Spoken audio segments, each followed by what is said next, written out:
Hello, everyone. Welcome to today's session. My name is Matt Dolan. I'm a tax partner in Deloitte's aircraft leasing and finance team based out of Dublin. Deloitte have been a proud sponsor of the Ishka festivals in New York and Dublin for many years. Happy to be involved again this year with their virtual conference. Really looking forward to getting back to the face-to-face meetings as soon as we can.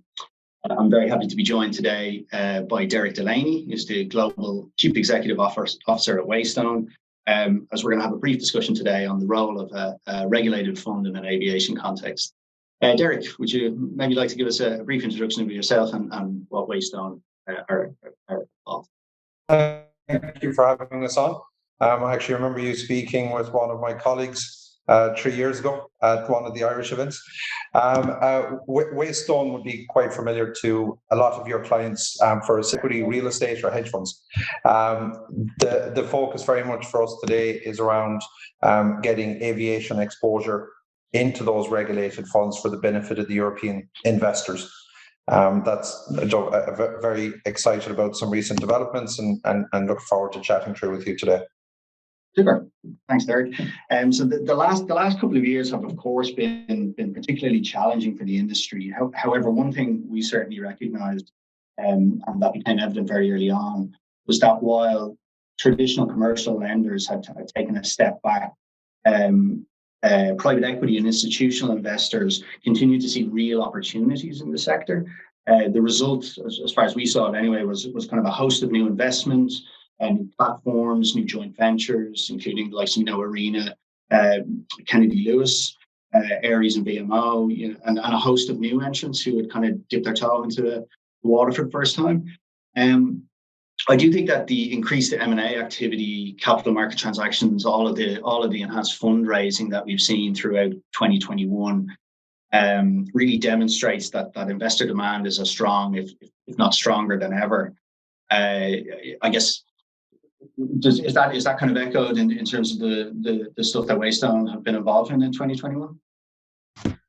Absolutely. And look, whilst you're often looking at it from the perspective of the person offering the product, we tend to be brought in to solve for the investor. Mm-hmm. So from an inside-out perspective, what we found is that the European institutional investors, particularly insurance funds, pension funds, they're under pressure to make sure that they have a certain return. And they generally achieve that through having a certain amount in equities, a certain amount in debt, PE and RE.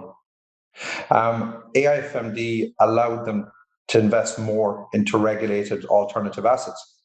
And aircraft are very much falling into that space for them. So initially, we would have thought that it would be viewed as an alternative to real estate and real assets. And it is. But what we're finding is that because of the low interest rates, the low yield on bonds, a number of the institutional investors, particularly out of Germany, have started replacing bond exposure with annuity-like product that you get from the return profile of leasing aircraft. Excellent. Yeah, really interesting stuff. So you're actually seeing that in investor demand, which kind of echoes what we've been doing for the last year, which is great. But I guess, Derek, historically, certainly from our perspective, the more favoured investment structure from a private equity asset manager type perspective would be the limited partnership type structure with Irish SPVs as your asset owning entities underneath. So I guess the Irish offering in this space in a regulated fund context kind of falls really into two camps, right? It's your corporate type vehicles, so the likes of the legacy PLC type company, and the more kind of in vogue ICAV structure, which we've seen a lot of and a huge amount of interest in, not just in aviation, obviously, but also on the other side of the same offering, we have the likes of a common contractual fund, unit trusts, and the investment limited partnership, which very recently got an overhaul to make it more fit for purpose. I think as everybody has agreed, and we certainly expect this to be quite an interesting product from a private equity perspective going forward. Are you guys seeing much interest in the ILP as a regulated product? We very much are. It seems a given when we talk to any any manager structuring a product or investor, that the asset, the aircraft, will be held in Section 110. But it's then, how would you get exposure to that? The issue for a lot of pension funds in going into that directly is that it can go to their balance sheet, and they want it to be an at-arm's length investment. The way they achieve that is by putting the fund between themselves and that entity. So it is an essential part for them. Even from the US perspective, if it's a US equivalent regulated product, there is different tax treatments. So it's absolutely critical. The reason that there hasn't been a significant number of regulated aviation funds to date has been the inability to put that tax transparent limited partnership structure over the Irish Section 110. And we currently have two in the process of launching, as with yourself as it happens. And they are direct consequence of being able to offer the limited partnership. The limited structure doesn't pose issues for European investors, but when you're looking at investments that are 5, 10, 15, 25-year investments, they're really only invested in via limited partnerships. So it's just providing the underlying exposure in the manner that the investors are used to seeing it in the market. And that's our simple interpretation the ILP delivers. Yeah, I think it's just something that's just going to continue to grow and grow. It really is an excellent offering to the overall Irish offering as well. You did mention tax, and I can't help but jump in at that point. One thing we certainly think is from a tax perspective, having that Irish regulated fund sitting above the SPV, the asset owning SPVs, can make a lot of sense from a tax perspective. So I think optically it just looks better. And at a time when our experience is airlines are increasingly concerned with the allocation of tax risk in a lease agreement, particularly in light of the multilateral instrument principal purpose test issues we have in tax treaties now, it can just be an easier discussion with an airline rather than having to explain the role of, say, a Cayman or a Jersey in the structure. So just optically, it can just look a little better. You know, the Irish fund offering itself is really efficient from a tax perspective. The funds are exempt from Irish income tax, as you know. You can make those distributions to non-Irish investors free from any withholding tax, kind of irrespective of their tax residence, which is a really great selling point as well. You mentioned the ILP, which is itself tax transparent, and depending on your investor profile, that can really be a unique selling point or something that's a real must-have in many structures. And then on the flip side, you still have the offering of the ICAV, the corporate vehicle, which itself can check the box from a US tax, federal tax perspective. The other point I think is worth mentioning, Derek, is, you know, as you and I have discussed, there's been a plethora of international tax law changes over the last number of years, and such as, you know, the introduction of anti-hybrid rules here in Ireland, and I'm sure your own clients are stick to the back teeth of some of these changes. And I guess one of the more critical ones from an Irish perspective is the soon to be introduced interest limitation rules, which can have or may have a significant impact on the aircraft leasing sector, given its highly leveraged nature.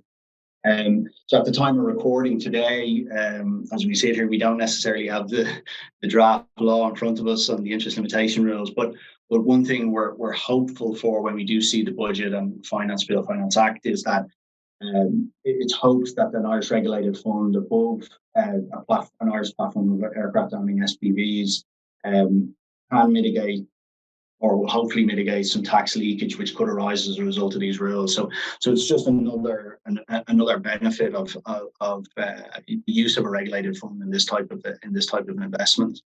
Yeah. So Derek, I know we've been working on a couple of projects together. Any kind of practical things that have been jumping out at you as you've kind of worked through one or two of these projects? No, the point you make, Matt, has come up a lot with investors and the investment managers. The hope, as you say, is that if the Section 110 is set up and is an arm's length investment to any type of degree, it gives the option to apply the leverage at the fund level. And have the Section 110 be fully funded. It will be interesting to see the advice come out from yourselves once the final guidance comes. There are certainly a few waiting to understand that before determining how to finish the structure.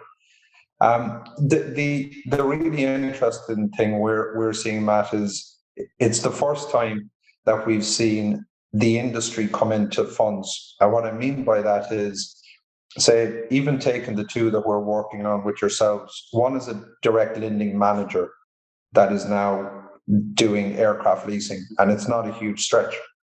But the other is quite interesting. It's a commercial leasing company that are looking to package within a fund and to use that fund as an alternative source of funds. And that's new, and that's very interesting.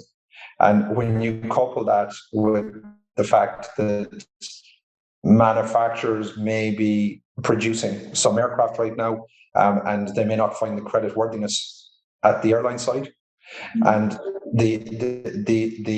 that alternative source of funding is stepping in with a different risk appetite to the traditional lenders, and that means that besides getting the 8 to 12% returns on the leasing, they're actually starting to pick up some new aircraft at a discount to the roll-off price. Yeah, really interesting. I think so. I think one of the other questions we get asked a lot, Derek, and it is interesting, and we've had those discussions with the asset managers as well. The more familiar route has been in more recent times has been to kind of flip your warehouse or your platform into an ABS type structure, and the thoughts of a regulated fund. I know certainly from my own client base, if I mention, have you considered this regulated product? It's initially, well, that's just going to be too expensive, or we're not at that scale yet to make that kind of investment. Based on your experience, what is the right number? Yeah, if you're structuring these products, you're structuring them for institutional, probably pension money, and everyone will know that engaging with those investors, you are talking in a best case a 3-month process and probably longer. They are worth that though, because the tickets tend to be at least 250. And often they will speak to colleagues running pension funds within the same state or different states across Europe to try and bring their exposure down to 50% or less. So we do see the starting figure being 250, 500. Because you want to achieve diversification in the assets, and because of the price of planes, you do need to be talking a 250 million type starting ticket. We've done the analysis for several clients in looking at the tax efficient benefits on a basis point versus the cost of the fund. That comes out at around 90 million. But the reality is you're not going to have enough diversification in the aircraft. So commercially, 90 million, but reality to achieve the diversification, 250. Yeah. Yes, given some of the portfolios that may come to market, or indeed, some of the acquisitions we've seen over the course of the last 2 years alone, you can get to that number very quickly, I guess. Point. I like the idea of the whole diversification point, because one thing we shouldn't lose sight of is, I guess, no matter what platform or what kind of legal structure you use in an Irish regulated fund context, there is the ability to have that kind of umbrella fund structure with multiple sub funds, depending on whatever strategy you might want to be invested in. And I guess the point you make is interesting around some of the asset managers who may be coming from a different starting point, that direct lending piece. So you can still have it's almost like a one-stop shop. You have your umbrella fund with a direct lending feeder, your aircraft leasing investment platform form as well, and then potentially something outside of the industry as well, I guess, and that could help get to that scale that you mentioned and that diversification point. I know certainly I've seen the ICAV used in a couple of structures, but maybe an existing platform that's already there. There can be a bit of management required, certainly on the tax structuring piece where you're using an existing platform. And there may or may not be some regulatory kind of issues that you may want to work through, but on the basis that it does offer that diversification, segregated sub funds, I think it's just a super offering that asset managers should certainly take a look at. Yeah, and because hedge funds, they don't jump up and down to advertise themselves. They have a particular number of investors. But the first fund we done in this space was 37 engine refits for an Asian airline, and that was financed by a US direct lending manager, and they weren't able to secure the funding through traditional lending sources, and that's been done now the last 4 years. We've gone through audits with your colleague Brian Jackson on the fund audit side. So it's not massively well known as a product, but it is very much a bedded down. So anyone looking at this, the perception shouldn't be that they would be a test case. And that's very important for our clients in particular, to give comfort to the investors. Derek, I know Waystone have put in kind of significant work into this as a product itself, including kind of, I'm sure, a long drawn out conversation with depositories. How did all that go? Something that hugely helps us is we're fortunate enough to have Frank Dowling, CFO of Airbus Ireland, for any number of years, and Niall McNamara, ex-GPA. So we have the pedigree in house to understand it and be entitled to talk about it. So that has very much allowed us bring the depositories and custodians to the table. That we have gotten there with the likes of NT, the likes of SEI, where we have active funds that do hold aviation assets. So it has been worked through. That did involve a lot of consultation at an Irish fund level. It did involve discussions with the CBI explaining this new asset class showing up in a regulated fund. But as I said, these are all years past now and gone through audit cycles. So it was worth it, but it's rare we get to do things this interesting in governance and running regulated product. So the work has been done, but it was enjoyable work to do. One of the other things that, especially the likes of an asset manager who hasn't, stepped into the regulation, might be a little nervous around, is the whole area of AIFMD and the requirement, I guess, for a regulated fund in an Irish context to have that AIFM, that alternative fund manager. Practically, how does that work if you've never, if you're coming to this cold in terms of your own structure, your own manager structure? Yeah. So we actually have 3 different entities that are involved in servicing of it, which might sound like it complicates it more, but it's just a specialty in everything. So the gents I mentioned earlier, some others like Andy and Patricia, they will sit and provide the demonstrable aviation expertise at the holding company level, the Section 110, that's essential. Then as we move up, you want a regulated and experienced investment manager. We actually use a MiFID firm. It's been regulated by the CBI for 25 years. So it's the oldest lineal group in all of Waystone, and then their actions are overseen at arm's length by the AIFM. So for Joe, because we always think of these things from an investor perspective, the investor is then looking at it and seeing a regulated investment manager, a regulated AIFM, and we're then working with the asset managers, the people sourcing the proper credits or the proper assets. They're recommending those into a very well structured IC. They're the experts, so we're going to check that the assets qualify. We'll never talk about a good or a bad asset. So that's what they're bringing. The money is coming in because of their expertise in picking those assets. So we're able to structure around the level of experience that they have. Yeah, I guess, you know, that has been, or certainly has come up in conversations that I've had, is, oh, well, we're not an AIFM, but so it's good to know that it is just manageable, that whole process. I mean, this isn't something that hasn't been done before, so, you know, there is a try and test path for this. You know, Derek, overall, you know, certainly from my perspective, the main benefit here is that alternative source of equity and capital that a regulated fund can bring. While the industry has been lucky enough over the last couple of years that it hasn't been an issue, it's always good to have that alternative there, right?